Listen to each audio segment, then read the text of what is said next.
პირველად ვსაუბრობთ ამ თემაზე, მაგრამ აწი ვისაუბრებთ ბევრს ყველა მხრიდან შევეხებით და შემდეგი პირდაპირ ეთერი, live ჩართვა ამ თემაზე იქნება მოამზადეთ კითხვები. იმიტომ რომ მგონია ბევრი ოპონენტი მეყოლება და ბევრი არ დამეთანხმება, ამიტომ ყველასთან უნდა ვილაპარაკო, ვინც არ დამეთანხმება.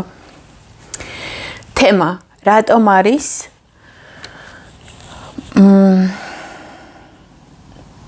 კოალიციური მთავრობა ბოროტება? აი ბოლო წლებში ხო ამოჩემებული გვაქვს, ბოლო წლებში რა 2019-დან გავრილოვის ღამიდან უფრო და უფრო გააქტიურდა, შემოგდებულია სირცხვილიას მიერ, სირცხვილია რომ სუსის მოაგენტოები იყვნენ და ყველანაირი და პროცესის ყველანაირი სტრაიკბრეხერები, ჩამშლელები და ჩამრეცხავები და მოღალატეები ვიცით. ამიტომაც გაქრნენ. როგორც პოლიტიკური მოთამაშეები, თვითონ სირცხვილიაც მემარცხენეობის წარმომადგენელი და მღაღადებელი იყო, ამიტომაც იყო ნაგავი. კოალიციური მთავრობა. კოალიციური ცოტა ისეთი ვითომ ლამაზი სიტყვა, რეალურად კოლექტიურს ნიშნავს. და ნებისმიერი კოლექტივიზაცია, ნებისმიერი გაერთიანებიზაცია, ნებისმიერი კლანიზაცია, ნებისმიერი ჯგუფიზაცია, კუტოკიზაცია არის მემარცხენეობა. მემარცხენეობა კი არის დაუმსახურებელი პრივილეგიების ადვილად მიღების საშუალება. როდესაც შენ როგორც ინდივიდი ვერ აღწევ ცხოვრებაში იმას, რასაც მიგაჩნია, რომ თითქოს იმსახურებ, ან უბრალოდ გინდა, შეიძლება არ მიგაჩნია, რომ იმსახურებ, მაგრამ გინდა და შენი საკუთარი უნარები, ნიჭი, გამბედაობა, ბრძოლის უნარიანობა არ ყოფნის იმისთვის, რომ მიაღწიო იმას, რაც გინდა, მერე შენნაირი საწყლების გუნდში ერთიანდები და გუნდურად ცდილობთ, რომ გამოგივიდეთ ის, რაც მარტო არ გამოგდის. და ყოველთვის აი ამ გზაზე, სანამ მიაღწევ შედეგს და სანამ მიხვალ საბოლოო მიზნამდე, აი ამ გზაზე მიდიხარ როგორც ჩაგრული ერთობა. კომუნიზმი ასე მოვიდა საბჭოთა კავშირში, ჯერ კომუნიზმი მოვიდა, მერე იმ კომუნიზმმა საბჭოთა კავშირი შექმნა. რა იყო? როგორ გააკეთეს რევოლუცია რუსებმა რუსეთში? ანუ რაღაცა დაჩაგრული ისენი მეფის მიერ დაჩაგრული რაბოჩი კლას, მუშათა კლასი რაღაცაში გაერთიანდა, ამოატრიალა საკუთარი ქვეყნის წყობა და პირველი რაც გააკეთა, შევარდა მდიდრების სახლებში და ეს მდიდრების სახლები დაისაკუთრა. ნუ რა თქმა უნდა, თავისი ვერაფრით და ვერასოდეს იმ სახლს ვერ მიიღებდა, რომელიც მიიღო რევოლუციის საშუალებით და რევოლუცია გახდა ის ინსტრუმენტი, რომ მიიღო პრივილეგიები, მიიღო ძალაუფლება და ასე შემდეგ.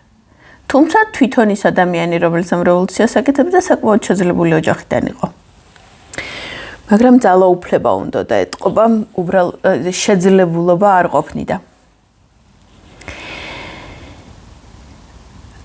გადმოვიტანოთ ახლა ეს პატერნი ჩვენ შემთხვევაში ხო, ასევე ყველგან სადაც ტირანიაა. მე საბჭოთა კავშირში ხო ტირანია იყო, ანუ ეს მემარცხენეობა მოიტანა ტირანია. დღესაც ყველგან სადაც ტირანია, ყველგან მემარცხენეობა. ჰიტლერის გერმანია მემარცხენე, მუშათა პარტია იყო ჰიტლერი. ჩინეთში კომუნიზმი სრული მემარცხენეობა. ირანში, რომელსაც ახას პობენ, ისლამისტური კომუნიზმი, იქაც მემარცხენე ლოზუნგებით და რაღაცა დაჩაგრულების მეფის ოჯახის მიერ დაჩაგრული ხალხის იმისთვის ვითომ სამართლიანობის აღდგენისთვის მოვიდნენ და საერთოდ მოსპეს ქვეყანა. ყველგან სადაც მემარცხენე ლოზუნგებით მოდიან, ყველგან საბოლოო ჯამში ძალიან ცუდად სრულდება. დღეს ევროპაში ყველაზე ამაზრზენად ყველაზე მემარცხენე ესპანეთია და ყველაზე ამაზრზენად პოლიტიკურადაც ესპანეთი იქცევა. და აი ამ ამაზრზენის აქციელების უკან დგას ირანული, ჩინური და რუსული კორუფცია. იმედი მაქვს ესპანეთს ეშველება რაღაცნაირად მოიშორებენ ამ თავის კომუნიზმ. ანუ თან მეფის ოჯახი მართავს თითქოს, მაგრამ თან კომუნიზმია ქვეყანაში, ანუ სრული რაღაცა სიმახინჯე. და როდესაც რამენაირად ესპანეთი მოიშორებს საბოლოოდ თუ არა რაღაცა ნაწილობრივ მაინც და დაიწყებს გამოძიებებს, დღევანდელი მთავრობა რატო იყო ასეთი ამოზრზენი და ის გამოძიებები რო აჩვენებს, რომ იმიტომ რომ იმისგან იყო მოსყიდული ამისგან და იმისგან, მერე გამოქვეყნდება და გამომზიურდება სიმართლე. თუმცა ახლაც საკმაოდ ბევრი იწერება და ქვეყნდება მათ პრესაში. ჩვენ შემთხვევაში კოალიციური მთავრობა ვის უნდა? კოალიციური მთავრობა უნდა ურეიტინგო, ვერასოდეს ხელისუფლებაში რო ვერ მოვა ისეთ პოლიტიკურ სუბიექტებს, პოლიტიკურს რო ვამბობ ბჭყალებში, არ გულისხმობ რომ ესენი ნამდვილად პოლიტიკოსები არიან. ერთადერთი რეალური პოლიტიკოსი ჩვენ ქვეყანაში მიხეილ სააკაშვილია. და აი ჩერგოლაიშვილი მაგალითად რა შანსი აქვს რომ როდესმე მოხვდეს ხელისუფლებაში. საკუთარი პოლიტიკური რეიტინგით, საკუთარი ძალებით და საკუთარი უნარებით ვერასოდეს ვერ გააკეთებს ამას. გააკეთებს აი თუ გვარამიასნაირებთან, ხოშტარიასნაირებთან და დანარჩენნაირებთან, აი ახლა ალიანსში რო არიან იმათთან თუ შეერთდება და ისინი მე რაღაცნაირად კოალიციურად ბლოკს შექმნიან თუ რას შექმნიან და აი ესე მოვლენ ჯგუფურად ხელისუფლებაში.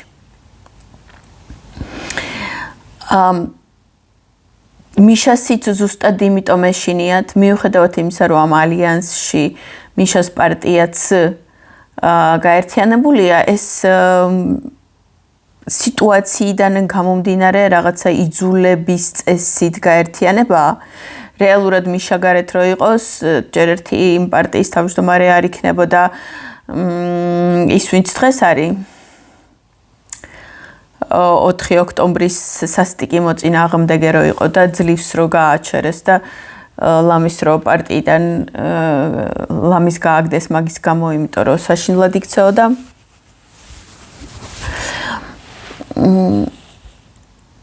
იქნებოდა მიშა და არანაირი ალიანსები მიშას არ დაჭირდებოდა, გარეთ რო იყოს. ალიანსებში და ამათ შემოთავაზებულ სირობებში იმიტომ შედის, რომ თვითონ მისი პარტია არ გაამარგინალიზირონ და ესე რაღაცა ცალკე არ აღმოჩნდეს თამაშგარე, ასე ვთქვათ. იგივე, როდესაც 2020-ში არ შედიოდნენ პარლამენტში და მერე გატყდნენ და შევიდნენ, ენმ რო არ შესულიყო, გამოვიდოდა რომ ყველა შევიდე და ენმ გარეთ დარჩა. და ძალიან ბევრჯერ ასე შევიდა NM ვიღაცების გაერთიანებაში, მხოლოდ იმიტომ, რომ არ მოხდეს პარტიის მარგინალიზაცია. ასეთი პოზიცია აქვს არჩეული პარტიას. ახლა ჩემი გადმოსახედით რამდენად სწორია, რამდენად არა ამაზე არ ვიმჯელებთ. მე მარგინალიზაციის არასდროს არ მეშინია. მით უმეტეს, როდესაც თვითონ მიშას ყველაზე დიდი პოლიტიკური რეიტინგი აქვს, რაც კი ქვეყანაში არსებობს და ოდესმე არსებულა. ერთადერთი ახლანდელ მიშას შეიძლება ახლანდელს ოღონდ 2003-ის მიშას ვერ აჯობებდა 91 ზვიადი რეიტინგში. ერთნაირი უზარმაზარი რეიტინგი ჰქონდათ, მაგრამ აი ახლანდელ მიშას ისევ მაშინდელი მიშა აჯობებდა 2003 რეიტინგით და 91-ის მხოლოდ ზვიადი აჯობებდა. სხვა შემთხვევაში ვერაფერი და ვერავინ ჯერჯერობით მიშას ვერ ჯობნის. შესაბამისად ეს კოალიციური რაღაცა მათხოვრობა მხოლოდ იმ ჭინკებს ჭირდებათ, რომელიც 14 წელი ქოცებთან არიან გარიგებულები და ისევე ეშინიათ მიშასი, როგორც ეშინია ქოცების. მე საერთოდ არ ვარ იმის წინააღმდეგი, რომ საქართველოში პოლიტიკა ჩამოყალიბდეს აი ასე ორპარტიულად, როგორც არის ამერიკაში. ოღონდ ეს მეორე პარტია, რა თქმა უნდა, არ უნდა იყვნენ ქოცები. მეორე პარტიაც პროდასავლური უნდა იყოს. ანუ ერთმანეთს უნდა ანაცვლებდნენ და ერთმანეთს პოლიტიკურად უნდა ეკონკურენტებოდნენ ორი დასავლური პარტია. თუ თვითონ დასავლეთი, კაი, ახლა ამ სიღრმეებში არ შევალ. მოკლედ, ორი დასავლური პარტია, დასავლური ორიენტაციის პარტია. აი ამ ორ დასავლურ ორიენტაციის პარტიას შესაძლებელია, რომ კონდეს ბევრი რაღაცა განსხვავებული. მაგრამ არასდროს არ უნდა იყოს არავინ ისეთი, ვინც იტყვის, რომ რუსეთი, ან ის, რაც რუსეთისგან დარჩება, რაღაცნაირად რაღაცაში გვჭირდება, კარგია და როდესღაც მასთან უნდა ისევ აღვადგინოთ რაღაცა ურთიერთობა. ან ისევ აღმოჩნდეთ რამენაირად მის ბანაკში. რუსეთს არასდროს აწი ბანაკი არ ექნება, მაგრამ შეიძლება ჩინეთს კონდეს რაღაცა ბანაკი, სადაც რუსეთი იქნება. ხო და აი ვისი შექმნილიც არ უნდა იყოს ბანაკი იმ ბანაკში თუ რუსეთია, იქ ჩვენი ადგილი არ არის. აი ასეთი პარტიები და ის რო იყოს ორი პარტია და ერთმანეთს ცვლიდნენ, ან ერთი ამერიკაში როგორ არის, შეიძლება ერთი პარტიის კანდიდატმა ორჯერ გაიმარჯვოს. შეიძლება ერთი პარტიის კანდიდატმა ორჯერ რო გაიმარჯვებს, მერე სხვა კანდიდატი ეყოლება და ისევ იმან გაიმარჯვოს და ანუ გამოვიდეს, რომ პარტია 3-ჯერ ან 4-ჯერ არის, მაგრამ თვითონ კანდიდატები იცვლებიან. შეიძლება საერთოდ 1-ჯერ გაიმარჯვოს პარტიამ და მერე ისევ, მოკლედ. როგორც არის ამერიკაში. ამაში არაფერს ცუდს არ ვხედავ, პირიქით ეს ძალიან კარგია. და ბევრად ჯობია იმ ნაგავს, რაც ხდება ევროპაში. აი ევროპა, გარდა იმისა, რომ თვითონ შიგნით ქვეყნებშია კოალიციური მთავრობები, თვითონ ევროპული გაერთიანებაც კოალიციურია. და რას ვუყურებთ ახლა და რას ვხედავთ? ავიღოთ მარტო, არ ავიღოთ ჩვენ როგორ შეგვიშალეს ხელი ნატოში შესვლაში მაშინ 2006-ში და 2008-ში და როგორ იყვნენ გარიგებულები ცალკეული ქვეყნები რუსეთთან და რუსეთის ხათრით ანგელა მერკელი როგორ ყველაფერს გვისპობდა. ამაზე რო არ ვილაპარაკოთ დიდი ხანი, ბოლო წლები ავიღოთ და ავიღოთ აი უკრაინაში რო დაიწყო ფართომასშტაბიანი ომი, იმის მერე როგორ იქცევიან. რამდენი დრო ჭირდებათ იმისთვის, რომ რაღაცაზე შეთანხმდნენ. მე ამ ძლივს რო რაღაცაზე შეთანხმდებიან და რაღაცას რო ჩამოაყალიბებენ, მე გამოხტება ვიღაცა ორბანისნაირი ან ფიცოსნაირი, ხან რუსეთის, ხან ჩინეთის ნაყიდი ვიღაცაები და გაბრჩხავენ ფეხებს და იმ ნაწყვალებს და 2 წლის ნამუშევარს და ჩამოყალიბებულს ერთ დღეს გაგიპროტესტებენ და არ მიგაღებინებენ. აი ახლა ბოლოს რაც გააკეთა საფრანგეთმა აბსოლუტური სრული აღვირახსნილობა, როდესაც გამოიტანა რეზოლუცია ამერიკა იყო რა თქმა უნდა ინიციატორი ორმუზის სრუტის რომ ვაიძულოთ პოლიტიკურად ირანს რომ ორმუზის სრუტე გახსნას რეზოლუციაზე უნდა მოეწერათ ხელი და ხელი არ მოეწარეთ ჩინეთმა, რუსეთმა და საფრანგეთმა. საფრანგეთი უცებ დადგა ირანის მხარეს.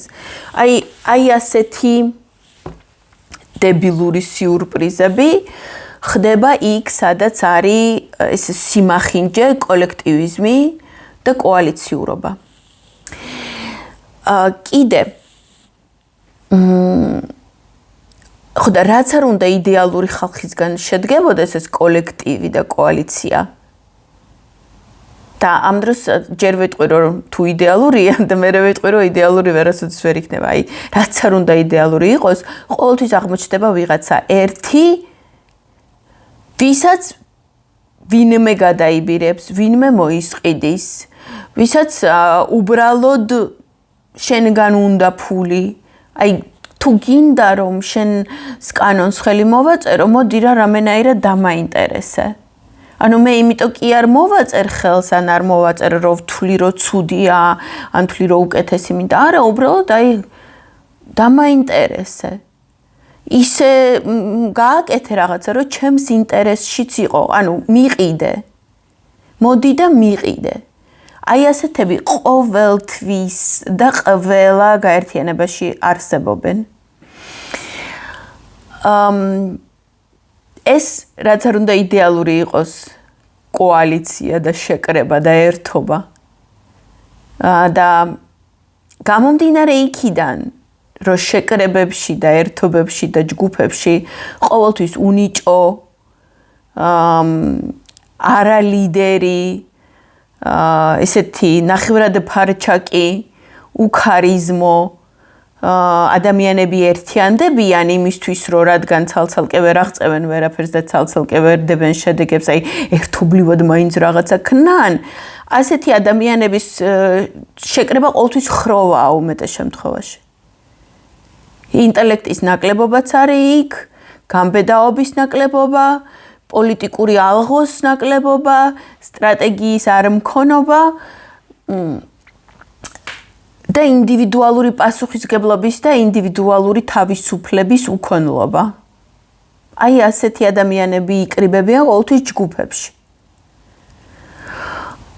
ადამიანს, რომელსაც ეს ყველაფერი თვითონ აქვს, საკუთარი ქარიზმა აქვს, საკუთარი ინტელექტი აქვს, საკუთარი გამბედაობა ყოფნის, პოლიტიკური პასუხისგებლობა ყოფნის, შეუძლია თქვას, რომ აი მე ახლა მთელ ქვეყანაზე ავიღებ პასუხისგებლობას, აი მე ახლა წავალ დეოკუპაციას გავაკეთებ. ხალხო შემომიერთდით, ვისაც ჩემთან ერთად გინდათ, რომ დეოკუპაცია გავაკეთოთ.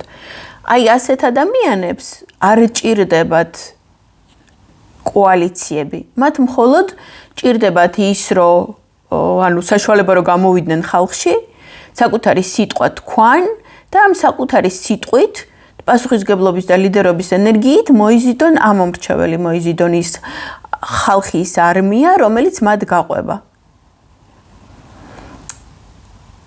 რამადენჯერ გაერთიანდნენ ჩვენი შმოპოზიცია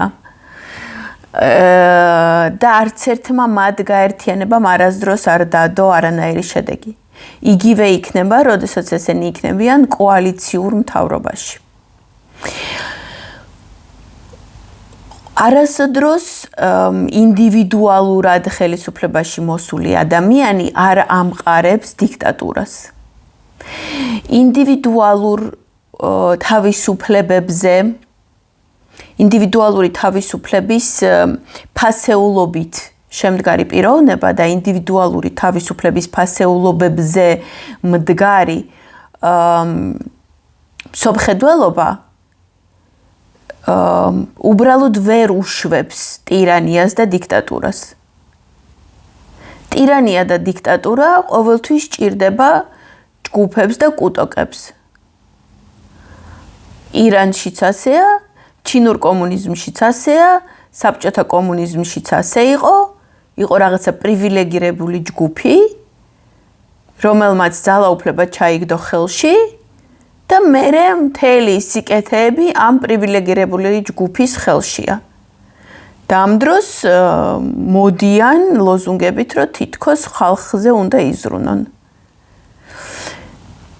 პრივილეგირებული ჯგუფები ვერასდროს და არასდროს არ ზრუნავენ ხალხზე, ზრუნავენ მხოლოდ საკუთარ კორუფციულ გარიგებებზე. და კორუფციაც იმაში გამოიხატება, რომ ჩერგოლეიშვილი, რომელიც 0.01%-ზე ზის, იმ გარიგებაში ვიღაცეებთან რომ აიმე თქვენთან შემომიყვანეთ და რამენაირად მოდით ერთობლივად იქ პარლამენტში რომ შეხვალთ მე შემომიშვით მე კი ჩემით ვერასოდეს ვერ შემოვიდოდი მაგრამ თქვენ თუ ამიყვანთ თქვენთან ერთად შევალ ეს უკვე კორუფციის ფორმაა უკვე იმ თავითვე არის კორუფციის ფორმა მე არ მეკუთვნის, მაგრამ იქნებ რაღაცნაირად მომცეთ, იმიტომ რომ მე შეიძლება ეს ამაში გამოგადგეთ, შეიძლება იმაში გამოგადგეთ, შეიძლება ეს გაგიკეთოთ, შეიძლება იქ ვიყოთ თქვენს მხარეს, სადაც რაღაცა დაგაგდებათ ხმა ან რამე. ეს უკვე კორუფციული გარიგებაა. ყველანაირ მემარცხენეულ წყობას, პოლიტიკურ წყობას და მმართველობას, მემარცხენეულ ქვეყნის მმართველობას მოაქვს დეგრადაცია. არასდროს არ მოაქვს წინსვლა, არ მოაქვს ევოლუცია, არ მოაქვს რეფორმები, არ მოაქვს ესეთი სწრაფი ნახტომებით და რადიკალური ცვლილებებით წინსვლა, იმიტომ რომ ყოველთვის ჭაობშია გაჭედილი და ყოველთვის ვიღაცეებთან რაღაცეები გაუთავებლად უნდა ათანხმო, მუდმივი იწილო მუდმივი მოდი რა შენ ჩემხარეს იყავი შენ ჩემხარეს შენ მე დამიჭირე მხარი შენ აი ამაში ყველაფერი კარგი კეთილი იხრჩობა იქ სადაც ლიდერი ერთპიროვნულად მოდის და ამ ლიდერს ყოფნის პასუხისგებლობა იქ იქმნება ისეთი ჯგუფი სადაც სხვადასხვა ადამიანებს თავისი კომპეტენციიდან და თავისი სფეროს სპეციალობიდან გამომდინარე აქვთ სხვადასხვა იდეები და სხვადასხვა რაღაცა რეფორმების პაკეტები, რომელიც საჭიროა ქვეყნისთვის. ყველას თავისი პაკეტი მოაქვს ამ ერთ ლიდერთან და აი ნახე ლიდერი ამ ხო კი ეს კაია. ანუ ლიდერი თავისი კომპეტენციით წყვეტს რა ჯობია მერე გადის ეს სადღაც პარლამენტში იქ არის კენჭისყრა და ჩვეულებრივი კენჭისყრაა დემოკრატიული და არა იმიტომ რომ რადგან ერთი კოლექტივის წევრი ვართ ახლა ერთობლივად მივცეთ ამას ხმა მოგწონს არ მოგწონს კოლექტივმა გადაწყვიტა და ხმას ვაძლევთ ან პირიქით მოგწონს არ მოგწონს იქნებ ძალიანაც ოქროა მაგრამ კოლექტივმა არ გადაწყვიტა და ამიტომ ამას ხმას არ ვაძლევთ ასე აკეთებდა ბენდუქიძე ხო ბევრჯერ აქვს ნათქვამი მიშაზე რომ ჩვენ ყველამ ძალიან ბევრ რაღაცეები მოგვიფიქრებიაო უმაგრესებიო, მაგრამ ვერასდროს ვერავინ ამას ვერ განახორციელებდა, თუ რომ არ ყოფილიყო მიშას პასუხისგებლობა. ჩვენ ხელები და მუხლები გვიკანკალებდა, მიშა რო იტყოდა, რომ მიდი გააკეთე ეს კარგია, ეს სწორია, მიდი გააკეთე და მე ვარ პასუხისგებელი, აი მხოლოდ მაშინ მივდიოდით და ვაკეთებდითო. ასევე გიგი თევზაძეს აქვს ნათქვამი, რომ ძალიან ბევრი რაღაცა, რაც მიშას დროს განხორციელდა, იყო მოფიქრებული მიშამდე. მოფიქრებული, ჩამოყალიბებული, მაგრამ იდოთაროზე. და ვერასდროს, ანუ ვერავის ვერ მისდიოდა საშუალება, არ მოსდიოდა ხელში, რომ ის განეხორციელებინა. მოვიდა მიშა და მხოლოდ მაშინ დადგა საშუალება, რომ განხორციელებულიყო ის ძალიან კარგი, ჭკვიანი და საჭირო და თანამედროვე რეფორმების სახით სხვადასხვა განვითარების გზები, რომელიც მიშამდე მოიფიქრეს ჭკვიან ხალხმა. მე რო ჩამოყალიბებული მაქვს ჩემი დეოკუპაციის პოლიტიკა წარმოიდგინეთ ახლა რომ იყოს მაგალითად კოალიცია აი იმ პოზიციისგან რომელიც დღეს ალიანსშია და მე მათთან გავდივარ და ველაპარაკები რომ აი ასეთი დეოკუპაციის პოლიტიკაა და მოდით განვახორციელოთ ყველა უარს მეტყვის აბსოლუტურად ყველა ჩერგოლეიშვილმა რო დადო თავისი წარმოდგენები როგორ უნდა აღვადგინოთ აფხაზეთზე სახელმწიფო კონტროლი დაწერა სრული დებილობა ამას ბევრჯერ მაგ გადაცემები გადაღებული რომ ჯერო ჩვენ უნდა ვაღიარებინოთ მსოფლიოს რომ რუსეთმა გენოციდი ჩაგვიტარაო და მერე გვექნებაო მორალური უფლება რომ დავიწყოთო ანუ მოვითხოვოთო სახლში დაბრუნება რაც აბსოლუტური დებილობაა. ანუ გენოციდები ჯერ 1000 წელი მტკიცდება. ზოგი გენოციდი აგერ სომხებს დღემდე არ უღიარებენ გენოციდს, რომელიც 100 წლის წინ მოხდა. ჩერქეზებს მარტო საქართველოს უღიარა გენოციდი. უკრაინას დღეს ჩვენ თვალწინ ხდება უკრაინის გენოციდი და არ უღიარებენ როგორც გენოციდს დღემდე. რამდენი ხანი უნდა ვამტკიცო მე და რამდენი საუკუნე დამჭირდება რომ სოფლიო მიღიაროს გენოციდი და მე შეიძლება ვერასოდეს ვერ მოვესწრო და ამის გამო რა სახში არ უნდა დავბრუნდე მე მყოფნის ის რომ მაქვს ოკუპირებული ქვეყნის სტატუსი და იმ წუთიდან როდესაც მე ოკუპირებული ქვეყნის სტატუსი მომანიჭეს ავტომატურად მაქვს დეოკუპაციის უფლება უბრალოდ უნდა დავიყენო ის მომენტი რომ დეოკუპაციის უნარი მქონდეს. თორე უფლება უკვე მაქვს 2008 წლიდან. ამაში შემეწინააღმდეგებოდა ჩერგოლეიშვილი. იქით გვარამია გამოსირებული, რომელიც თვლის, რომ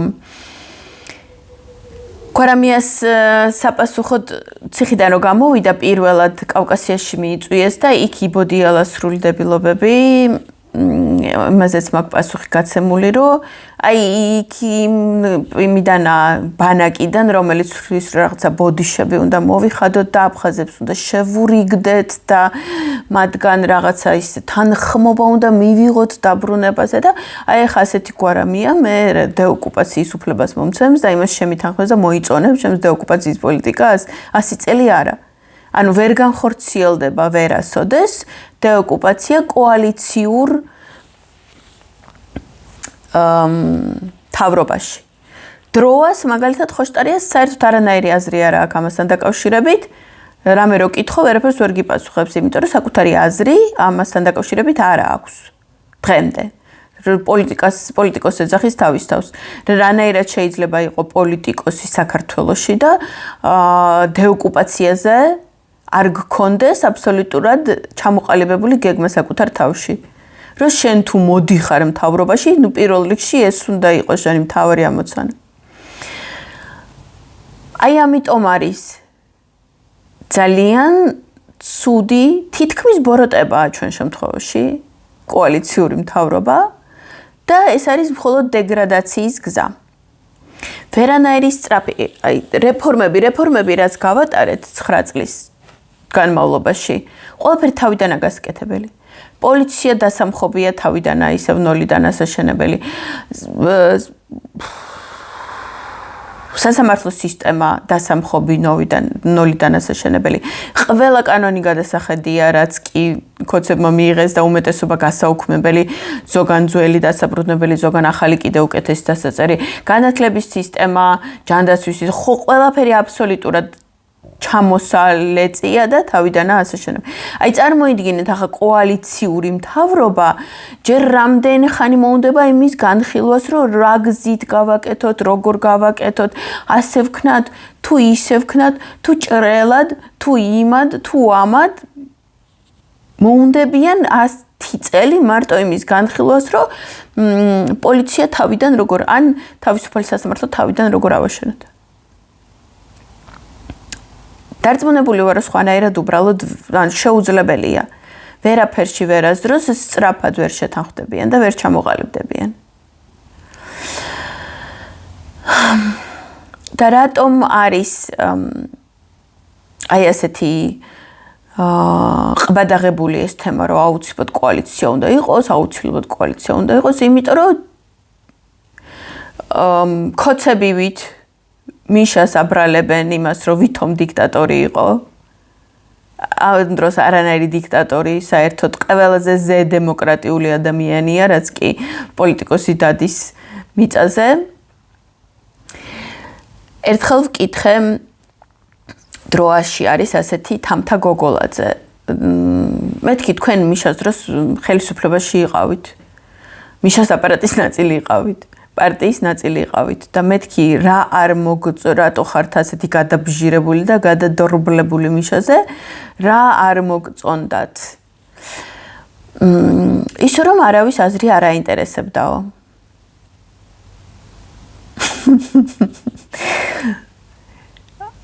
არასდროს არ დამაინტერესებს მე არავის აზრი, თუ ის რაც მე მაქვს მოფიქრებული ჯობია. აი ისევ დეოკუპაციის პოლიტიკას ის 5 პუნქტიანი დეოკუპაციის პოლიტიკა, რომელიც მე ჩამოვაყალიბე, საუკეთესოა, რაც კი საერთოდ ამ თემაზე ვინმეს რამე უთქვამს. არც ერთ პოლიტიკურ პარტიაში ამაზე უკეთესი არაფერი არ დევს და ვინც არ უნდა მელაპარაკოს ჯერჯერობით ამაზე უკეთესი ჩემთვის არც არავის უთქვამს. ხო და შესაბამისად, ვინც არ უნდა მოვიდეს და რაღაცებზე დაიწყოს ჩემთან ლაპარაკი, აი ისე არ მოვუსმენ, იმიტომ რომ ვიცი რომ ის რაც უკვე მაქვს ჯობია და უარეს რატო უნდა მოვუსმინო, რატო უნდა, მხოლოდ იმიტომ რომ იმ ადამიანმა თავი იგრძნოს რაღაცის აი რომ ვითომ მოვიდა და ვითომ რაღაცა ჭკვიანურობები თქვა და იმას მოусმინეს და აი ეს რაღაცა თავი ეგო რო დაიბუსტოს, იმიტომ მე უნდა ვიჯდე და ვუსმინო. თუ ვინმე მოიფიქრებს ამაზე უკეთეს რამეს, ბევრჯერ მithქვამს თქვენთვისაც, ჩემი მაყურებლისთვისაც, რომ ყველა ანუ ხო რამდენჯერაც მილაპარაკე ამ თემაზე, თუ ჩაწერილი ვიდეოა, რომ კომენტარებში დამიწეროთ რაღაცა აზრები, თუ ვატარებ მაგალითად ორჯერ მქონდა უკვე დეოკუპაციაზე პირდაპირ ეთერები იქ, რომ რაღაცაში თუ არ მეთანხმებით და რაღაცა თუ გეფიქრებათ იმაზე უკეთესი, არც თქვენგან წამოსულ არ ზოსწინადებ. ეს მხოლოდ იმაზე მეტყოლებს ჩემთვის, რომ სრულყოფილია ის, რაც მე ჩამოვაყალიბე. და მიშაც დარწმუნებული ვარ, რომ ამათ იმიტომ არ უსმენდა. და რის გამკეთებლები არიან ესენი 14 წლის განმავლობაში ძალიან კარგად ვხედავთ. არაფრის. ამიტომ მიშამ ამათვის რატო უნდა ესმინა? უსმენდა გიგი თევზაძეს უსმენდა, როდესაც გიგი თევზაძემ გააკეთა განათლების სისტემის რეფორმა. უსმენდა ბენდუქიძეს, როდესაც ის აკეთებდა ეკონომიკურ რეფორმებს. უსმენდა იუსტიციის სახლის ვაშაძეს. ისეთებს უსმენდა, ვინც რაღაცა მართლა გააკეთა და ვისაც არ ქონდა არც გაკეთების, არც მოფიქრების უნარი, იმათ არ უსმენდა. მეთქი კიდე რა არ მოგწონდათ მეთქი. არავის აზრი რომ ამაში ხო, რო თქვა რომ არავის აზრი არ აინტერესებდაო, ისიც კი არ დააყოლა, რომ ეს ახლა მე წავედი უცებ იქითკენ, რომ იქნებ რაღაცა პოლიტიკურ აზრებზეა საუბარი და რეალობაში სულ სხვა რაღაცაზე ყოფილა და სულ სხვა აზრზე. მეთქი მაგალითი მომიყვანე, აი რანაირი აზრი არ აინტერესებდა. შენ რა აზრი გაქვს მისთვის ნათქვამი პირადად და რითი ვერ დააინტერესე. აიო მაგალითად ღამის 2 საათზე რაღაცა მოუვიდოდაო აზრი თავში, რომ აი ხვალ დილის 8 საათზე იქ სვანეთში რაღაცის მშენებლობას იწყებს და ღამის 2 საათზე დარეკავდაო და არ აინტერესებდაო ამ დროს მძინავს, არ მძინავს, რას ვაკეთებთ, იქნებ ხვალისთვის რაღაცა სხვა გვაქვთ აგეგმილი და აი გინდა თუ არა რო იტყოდაო რომ ხვალ იქ სვანეთში რაღაცას ვიწყებთ, იქ უნდა იყოთო всё. უნდა ამდგარიყავი, ამხტარიყავი ღამის 2 საათზე, გაქანებულიყავი სვანეთში და დარჭობილიყავი იქ დილის 6 საათზე იქ უნდა ყოფილიყავი. თვითონ რო ჰიპერენერგიული იყო, აი როგორც ტრამპი ახლა. ტრამპსაც ძინავს 4 საათი დღეღამეში. მეტი არ ძინავს. დანარჩენი სულ მუშაობს და მთელი მისი გუნდი ამ მის რითმზეა აყოლილი. მაგრამ იქ მე ვერ ვხედავ ვინმეს, რომ ეს ვინმეს აწუხებ, პირიქით უხარიათ და ძალიან მონდომებულები არიან და ძალიან მადლობელები არიან ღმერთის, რომ აი ეს 4 წელი ექნებათ ასეთი ინტენსიური და ძალიან მაგარი რაღაცა სასწაული გენიალური მუშაობის. და ჩვენთან თურმე ესენი ამით წუხდებოდნენ. იცით რას გავს ეს? აი ახლა ის რო იყო. კიდე ხო, კოალიციური და მემარცხენე სიტუაცია.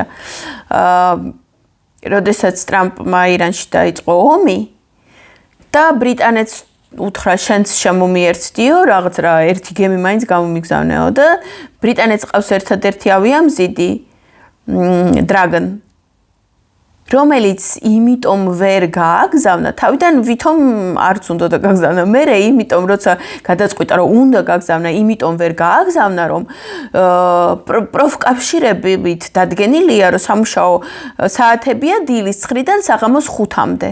და გემი რო ახლა ადგეს და სადღაც ირანში წავიდეს, გამოვა რომ სამუშაო საათი 5-მდე კი არ არის, რომ 24 საათიანია და პროფკავშირები ამას ვერ დაუშვებს, იმიტომ რომ ეს ადამიანის ჩაგვრა 24 საათიანი სამუშაო დღე. ხო და ამიტომ გემი ვერ წავიდა. წარმოიდგინეთ როგორი სირცხვილია, ბრიტანეთი, რომელიც საუკუნეების განმავლობაში იყო ოკეანეების და ზღვების დედოფალი რაღაცა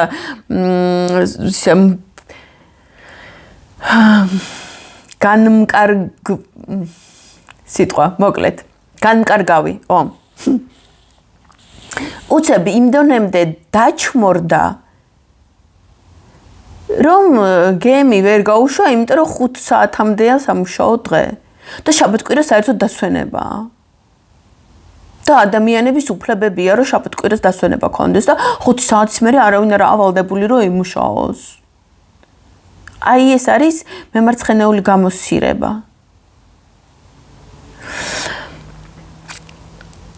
და აი ასე რომ ემუშავა მიშას. წარმოგიდგინე რას მოასწრებდა 9 წლის განმავლობაში, რომ აი ასე ემუშაო, რომ 5 საათამდე გვაქვს სამუშაო დღე, აი 6-მდეა საქართველოში, 10-დან 6-მდე, 6-ის მერე ნახვამდის, ღამის 2 საათზე ნუ მირეკავ, მე დილის 6 საათზე ვერანაირ სვანეთში ვერ მოვასწრებ ყოფნას და გაკეთდებოდა არაფერი. იქნებოდა ჭაობი, დეგრადაცია. მემარცხენეული მმართველობა არის ჭაობი, დეგრადაცია, კორუფცია, ბოროტება. ამიტომ კოალიციური მთავრობა ჩვენ არ გვჭირდება. მით უმეტეს ამ რთულ დროს, როდესაც იმაზე უარესი ჭაობიდან გვაქვს თავი ამოსათრევი, ვიდრე იყო 2003 წელს. ივანიშვილმა ბევრად უფრო ბევრი რაღაცა გააფუჭა, ვიდრე შევარდნაძემ და ვიდრე საბჭოთა კავშირმა. კიდევ ერთხელ გაიაზრეთ ეს ფრაზა. ივანიშვილმა 14 წლის განმავლობაში უფრო მეტად მოსპო საქართველოს ქართველობა და უფრო მეტი რამ გააფუჭა, ვიდრე 70 წლის განმავლობაში საბჭოთა კავშირმა და ზედ კიდე დამატებული შევარდნაძის 10 წელი. ჭაობიდან კი არა, მიწის ქვეშიდან ვართ ამოსასვლელები. და აი ახლა ამას გააკეთებს კოალიციური მთავრობა 1000 წელი არა და ვერა. ისევ გუჭირდება ლიდერის პასუხისმგებლობა. და რაღაცა დონემდე რომ მივალთ, ისრაელის დონემდე რომ მივალთ, მერე ოკეი. მერე რაღაცა კოალიციები კარგი. ისიც ცოტა ხნით.